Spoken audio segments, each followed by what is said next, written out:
वक्तुं गुणान् गुणसमोदृशशाङ्ककान्तान् कस्ते क्षमाशुरगुरु प्रतिमोऽपि बुद्ध्या कल्पान्तकालपवनो धतनकृचक्रं कुनातरीतुमलमम्बुनिलिम्बुजाभ्याम्।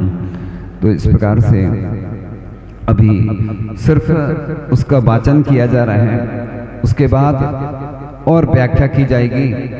सबसे पहले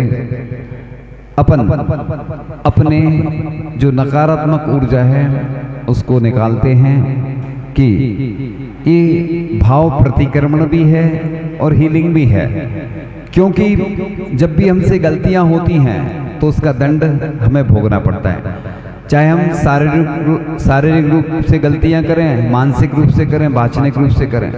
इसलिए अपन भगवान से प्रार्थना करते हैं, मुझसे मन वचन काय द्वारा, कृतकारित अनुमोदना द्वारा, संभ्रम समारंभ आरंभ द्वारा, क्रोध मान माया लोभ के द्वारा, प्रमाद इत्यादि विभावों द्वारा इस भव में या पूर्व भव में सच्चे देव शास्त्र गुरु की अवनय हुई हो, व्रतों में अतिक्रम, व्यतिक्रम, अतिचार, अनाचार का दोष लगाया हो, एक इंद्री से लेकर पंचेंद्री तक के जीवों की हिंसा हुई हो, विराधना हुई हो, दिन हो या रात हो, उन सब में लगाए सर्व दोषों का मैं पश्चाताप करता हूँ। तीन लोक के सभी जीवों से मैं क्षमा मांगता हूँ। मेरे सभी दोष मिथ्या हों, मिथ्या हों, मैं मिथ्या हों, मैं अपने आप में रहूं। मेरे किन्हीं कार्यों के कारण जिन किन्हीं जीवों को दुख पहुंचा हो, मन दुखा हो, उन सभी जीवों से मैं क्षमा मांगता हूँ। सभी जीवों को मैं क्षमा करता हूँ। मेरा किसी से भी बैर नहीं है। मैं उनसे प्रार्थना करता हूँ कि वह मुझे क्षमा करें। हे प्रभु, आप ऊर्जा के भंडार हैं। आपके अंदर जितने गुण हैं मैं उनकी स्तुति नहीं कर पा रहा हूँ। मैं अल्प बुद्धि हूँ। हे भगवान, मैंने बहुत गलतियाँ की हैं, बहुत त्रुटियाँ हुई हैं। मुझे जिस प्रकार से आपकी भक्ति करना चाहिए, अभिषेक शांति धारा करना चाहिए, स्वाध्याय करना चाहिए, आहार दान की क्रियाएं करना चाहिए, अनुष्ठान करना चाहिए, जाप करना चाहिए, हे भगवान मैं वह नहीं कर पा रहा हूँ। इसलिए मैं भगवान आपके श्री चरणों में छोटे बालक के समान मैं क्षमा चाहता हूँ। हे भगवान, आगे सभी मांगलिक क्रियाएं मैं अच्छे से करता रहूं। मेरे नित्य देव दर्शन करने में, अभिषेक पूजन करने में, तीर्थ वंदना करने में, पंच कल्याणक विधान आदि की क्रियाओं में, औषधि दान में, आहार दान में, ज्ञान दान में, ऐसे जो भी आदि कार्य हैं उन सब में दोष लगे हों, वह सब मिथ्या हों और मैं अपने व्रतों में पुनः स्थापित हूँ। इस प्रकार से मेरे संपर्क में जो आएंगे उन्हें अच्छे कार्य करने के लिए एवं बुरे कार्य नहीं करने के लिए मैं प्रेरित करता रहूँगा। मेरे अंदर सुख शांति का खजाना है। लेकिन मैं वह प्रयोग नहीं कर पा रहा हूँ। हे भगवान, मुझे इतनी शक्ति दो कि मैं आध्यात्मिक रूप से, शारीरिक रूप से, मानसिक रूप से तथा जितना जरूरी है उतना स्वस्थ रहूं, मोक्ष मार्ग में प्रशस्त रहूं। इन्हीं भावनाओं के साथ मैं यह भक्ति का अनुष्ठान कर रहा हूं। ये मेरा अनुष्ठान अंतिम श्वास तक निर्विघ्न चलता रहे। जिस दिन मेरे अनुष्ठान करने की स्थिति नहीं हो, लेकिन जब मेरी देह परिवर्तन हो, अंतिम श्वास निकले, भगवान णमोकार मंत्र मेरे मुख पर हो, कंठ में हो। अब भावना करना है, मैं स्वस्थ हूँ, मैं स्वस्थ हूँ, मैं स्वस्थ हूँ, मैं स्वस्थ हो रहा हूँ, मैं स्वस्थ हो रहा हूँ, मैं स्वस्थ हो रहा हूँ, मैं स्वस्थ हो चुका हूँ, मैं स्वस्थ हो चुका हूँ, मैं स्वस्थ हो चुका हूँ। स्वस्थो हम, स्वस्थो हम, स्वस्थो हम। ओम नमः आरोग्यहम, ओम नमः आरोग्योहम, ओम नमः आरोग्योहम, आरोग्योहम, ओम नमः आरोग्योहम। ओम नमः सिद्धेभ्यः, ओम नमः सिद्धेभ्यः, ओम नमः सिद्धेभ्यः। ओम शांति, ओम शांति, ओम शांति। ओम सुखम, ओम सुखम, ओम सुखम। भगवान, मेरे अंदर सब कुछ अच्छा अच्छा विद्यमान है। मेरे अंदर सिद्ध बनने की क्षमता विद्यमान है। बस मैं विकारों से ग्रस्त हूँ। हे भगवान, बस अब आप सुनेंगे, बस है ना, हो गया। तो इस प्रकार से अपन को भावना भाना चाहिए कि हे भगवान, क्षमा मांगे भगवान से, देव सास गुरु से। तो अपने द्वारा जो भी पाप के कार्य हुए हैं प्रतिक्रमण करें। 3 बार प्रतिक्रमण मुनिराज आदि करते हैं, आदि कहें तो अपन सुबह तो कर सकते हैं और शाम को।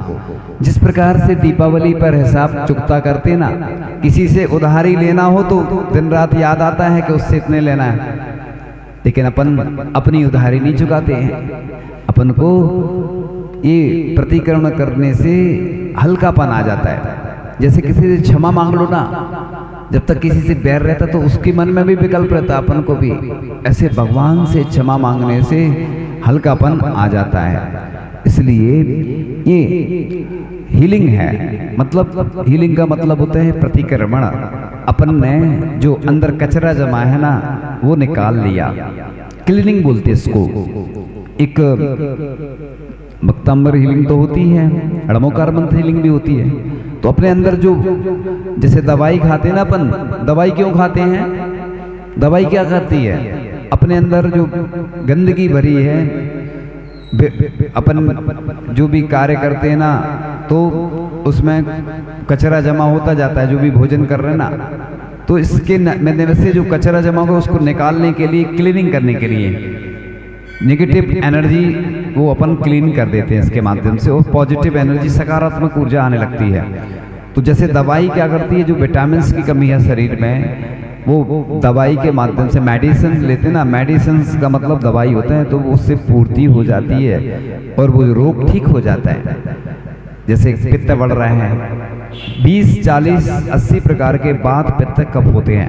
5,68,99,584 प्रकार के रोग होते हैं। 72,000 नाड़ियां होती हैं। तो अपन जो भी योग प्राणायाम आदि करते हैं, भक्ति स्त्रोत पढ़ते हैं, तो ये अपने मन को पवित्र बनाते हैं, वचन को पवित्र बनाते हैं, आत्मा को पवित्र बनाते हैं, शरीर की भी शुद्धि करते हैं। क्योंकि संलेखना के समय, अंतिम समय तक्र लेने को कहा है। छाछ आदि चलती ना जो तक्र, निर्विकृति बोलते उसको। इससे क्या होता है कि अपने जो शरीर की विकृति निकल जाती है तो संलेखना अच्छे से हो जाती है। इसलिए जो लोग व्रत उपवास करते हैं, व्रत उपवास करने से उनको अंत समय में बहुत अच्छा लगता है, क्योंकि अभ्यास हो जाता है। ध्यान के लिए लिखा है, मुनिराज शुद्ध उपयोग में लीन होते हैं ना, उनके लिए कहा है कि अभ्यास करते रहो। जैसे कोई योग का अभ्यास करता है, पहलवान है ना, जिम में कोई जाता है ना, तो ऐसा कहा जाता है कि पहले 9 बार शुरू करो, फिर 18, 27, ऐसे धीरे धीरे अभ्यास करते हुए बढ़ाना पड़ता है। जैसे कोई मुनि बनना चाहता है तो पहले ब्रह्मचारी बनेगा, प्रतिमाधारी आदि बन के, फिर क्षुल्लक, एलक, फिर मुनि बनता है। क्योंकि ये जैन धर्म का सबसे बड़ा पद है मुनि पद। आचार्य पद तो छोड़ना पड़ता संलेखना के समय, मुनि पद हमेशा रहता है, लेकिन मुनि पद नहीं छोड़ना पड़ता। दुनिया का सर्वश्रेष्ठ पद कौन सा है? मुनि पद। इसलिए मुनि पद हमेशा रहेगा, और मुनि पद के साथ ही संलेखना लेने से ही मोक्ष की प्राप्ति होती है। कम से कम 2-3 भव, और ज़्यादा से ज़्यादा 7-8 भव में निश्चित रूप से जो संलेखना करता है तो उसको मोक्ष पद की प्राप्ति होती है। इसलिए वो जो शरीर को शुद्ध करना पड़ता है। अपन कचरा भरते जा रहे हैं, कुछ भी खा रहे हैं, तो गंदगी कितनी है। नवमले दौर श्रवेणि शिवासर नाम लेखिन आवे। मतलब अपन 12 भावना पढ़ती, बैरक भावना पढ़ती, उसमें ये क्यों आता है 12 भावना बैरक भावना में कि नवमल द्वार श्रवेणि शिवासर। 9 मल द्वार देखो बह रहे ना अपने, गंदगी का ढेर है। इससे बैराग तब आता है जब अपन इसको मानेंगे कि ये गंदगी है। बाहर तो गंदगी दिखती तो अपन को कैसी मन में ग्लानि आती है। अपनी गंदगी नहीं दिखती, अगर दूसरे की गंदगी दिखे तो कैसी नाक सुकुड़ लेते हैं। कई बार विहार कर रहे होते हैं, निकल रहे होते हैं ना, तो बदबू आती है, तो ग्लानि निकल तो आता है। अब शारीरिक सबकी स्थिति अलग है, कैपेसिटी अलग है। ऐसा सुनते थे कि आचार्य ऋषि कभी मुंह से थूकते नहीं थे, है ना। तो ये हमने प्रैक्टिकल रूप में नहीं देखा, इसलिए मैं पढ़ा है तो बता रहा हूं मैं, जैसा सुनते थे। तो आचार्य ऋषि के अंदर बहुत सारी ऐसी चीजें थी। आचार्य ऋषि भोजन भी करते थे तो ऐसे लगता था जैसे 56 तरह के भोजन कर रहे हो। बुंदेलखंड का भोजन शुद्ध जो मिलने लगा, क्योंकि श्रावक साधु के निमित्त से भोजन नहीं बनाता है, श्रावक अपने भोजन में से दान करता है। इसलिए क्या लिखा है? आहार दान। क्या बोलते हैं उसको? आप जैसे अपनी पैसा कमाते हो, उसमें से फिर क्या करते हैं? दान करते। कई लोग कहते हैं ना दानी दान होता रहता है। ये तो बात सही है कि वर्तमान में घोषणाएं होती हैं, दान नहीं कहलाता ये। बाद में तो देते थोड़ी हैं लोग, दान बोल देते हैं, बोली है वो तो हमने बोल दी, अब देना थोड़ी है। पात्र बन गए, अब खत्म कहानी, बस बोल दिया हमने, ले ली थी बोली। अब लोगों ने कहा था तो हमने बन गए पात्र बड़े। तो देना तो है नहीं, लेकिन आहार दान अपने भोजन में से दिया जाता है, जो शुद्ध भोजन अपन बनाते हैं। और उसमें से भी साधु का त्याग रहता ना, वो साधु नहीं लेते, त्यागी हुई वस्तु नहीं लेते, वो आपके भोजन में से। जैसे दुकान में जाते हैं आप, शोरूम पे जाते हैं, दुकानदार के यहाँ जाते हैं ना, तो वो दिखाता है, कपड़े दिखाता है, सब देखते हैं। आप गेहूं खरीदने जाते, कोई भी चीज देखने जाते कि नहीं, ऐसे ही साधु भी देखते हैं कि आपने क्या क्या बनाया है, उसमें से हमें क्या लेना, हमारा क्या त्याग है, वो ले लेते हैं। और अपना शरीर चलाने के लिए, यानी कहते गृहस्थ तो खाने के लिए जीता है और साधु जीने के लिए खाते हैं। तो इस प्रकार से अपन को सब स्वस्थ हो जाएंगे, क्योंकि औषधि तो लेना ही है। हमने कई बार बताते रहते हैं कि आचार्य पूज्यपाद स्वामी ने आयुर्वेद ग्रंथ भी लिखा है, और इसके साथ साथ शांति भक्ति लिखी है। जैसे आचार्य पूज्यपाद स्वामी थे, और शायद सुनने में आता है कि उनकी आंखें चली गई, उन्होंने शांति भक्ति लिखी, बड़ी बनाई, मतलब पहले तो ऐसे ही चलता था, इतनी बुद्धि तीव्र होती थी। पहले सठखंडागम ग्रंथ जो सुत पंचमी में पूजन होती ना, सुत पंचमी में पूजन होती नहीं होती, होती है। तो सुत पंचमी पे जो पूजन होती है तो सठखंडागम ग्रंथ जो हैं वो सुत पंचमी पर रखे जाते हैं, वो लिपिबद्ध हुए। इसके पहले मेमोरियत थी, पूज्य ज्ञान आचार्य श्री ज्ञान सागर जी, महाकवि ज्ञान सागर जी महाराज हुए, वो स्वाध्याय करवाते थे, करते थे, तो याद थे उनको ग्रंथ। अपनी मेमोरी नहीं है, हमें इतनी सारी पुस्तकें रखनी पड़ती। क्यों रखनी पड़ती? क्योंकि अपने लिए भी पढ़ना और लोगों को पढ़ाना है, तो पुस्तक से देख के पढ़ना पड़ता है। बल्कि आचार्य श्री ज्ञान सागर जी महाराज जी जब भी प्रवचन करते थे ना, तो सामने ग्रंथ रखते थे। ये बहुमान है, हम लोग प्रतिक्रमण करते ना बड़ा, तो याद किसी को याद भी देता तो भी रख के करते हैं। कई बार भक्तियां करते हैं तो ये बहुमान है। जैसे अपने यहाँ कोई आता ना, अपन ठोने पे स्थापना करते ना भगवान की, भगवान स्थापना पे नहीं आते हैं, भगवान आते क्या, ये अपन भगवान को अपने हृदय में विराजमान करते हैं। भगवान आप मेरे हृदय रूपी कमलासन पर विराजमान हो। तो अत्र अवतर अवतर जो संबोसठ आह्वानम, जब पहले क्या होता था, इतनी बड़ी प्रतिमाएं नहीं रहती, जैसे कुंडलपुर के बड़े बाबा हैं और भी बड़ी बड़ी प्रतिमाएं, तो बड़ी प्रतिमाएं तो दूर से दिख जाती हैं, छोटी प्रतिमाएं दिखती नहीं है। अब भगवान को है बुलाना, जैसे कोई मेहमान आता है ना, सोफा पर आइए बैठिए, जल ग्रहण कीजिए। अपनी जो भारतीय संस्कृति है, कोई भी मेहमान आता है, कोई साधु आते हैं तो बुलाने की रहती है। अब आप कोई कुछ उच्चासन दो नहीं, आजकल लोग स्टूल वगैरह बैठते मंदिर में और महाराज जी नीचे बैठे रहते हैं, इसलिए भगवान से नीचे अपन को उच्चासन देना चाहिए। महाराज जी आदि को, पूरे भारत के लोगों को वो बोलना चाहता हूँ, क्योंकि मेरे लिए भी कई बार याद नहीं आती वो बातें जब प्रसंग आता है, इसलिए अपन उच्च आसन पे विराजमान करते हैं। आहार में तो चौकी इसलिए नीचे रखना पड़ती कि श्रावक देना है उसको, महाराज जी ऊंचे हो जाएंगे तो फिर कैसे देगा वो। महिलाओं के लिए भी इसलिए दूर से पास से देती है। महिलाओं को एक ही अवसर होता है कि पाद प्रक्षालन करने का अवसर मिलता है, आहार देने का अवसर मिलता है, क्योंकि दूर से कैसे देंगे, दिखेगा ही नहीं, गिर जाएगा। एक बार पूज्य आचार्य श्री समय सागर जी महाराज, शायद उस समय निरापक मुनि रहे होंगे, तब का प्रसंग है, सुनाया था किसी ने कि कोई आहार दे रहा था, कोई लड़का था शायद, तो महाराज जी देख रहे कि जो आहार दे रहा वो व्यक्ति, तो उसका जो हाथ है थोड़ा दूर है, अंजलि में है ही नहीं। तो महाराज जी ने उसके चेहरे को देखा तो वो सेल्फी ले रहा था। तो मतलब लोग फोटो खिंचाने के लिए आहार देते, ऐसा बिल्कुल नहीं करें, अच्छे से आहार दो। उसके बाद, क्योंकि मोबाइल अशुद्ध रहता है ना, मैं ना तो किसी चीज का निषेध कर रहा हूँ, ना मैं समर्थन करता हूँ, मैं विवाद से बचता हूँ, कोई ऐसी चीजें नहीं बोलता हूँ जिससे कि विकल्प हो। इसलिए देखो, पिछले वर्ष आचार्य पद की प्राप्ति हुई थी, सबको मालूम है, पूरी दुनिया को मालूम है, तो बड़े उत्साह से मनाना चाहिए। क्योंकि लोग आजकल उदासीन जैसे होते जा रहे हैं धार्मिक क्रियाओं में। पहले कितने अच्छे महोत्सव होते थे, हर कार्य अच्छे से करते थे। यानी कितना स्वार्थी होता है व्यक्ति, अपना जन्मदिन, अपनी मैरिज एनिवर्सरी नहीं मना चाहिए। आचार्य जी बोलते थे आजकल कोई 50 साल का होगा, 75 साल के हो जाती, डुकरा डुकरैया, बूढ़े बूढ़े, अब वो मेहंदी लगाते हैं, बरमाला डाली जाती है। अच्छी तीर्थ यात्रा करो और कोई शास्त्र प्रकाशित कराओ, कोई अच्छे काम कर सकते, उसमें कोई दिक्कत नहीं।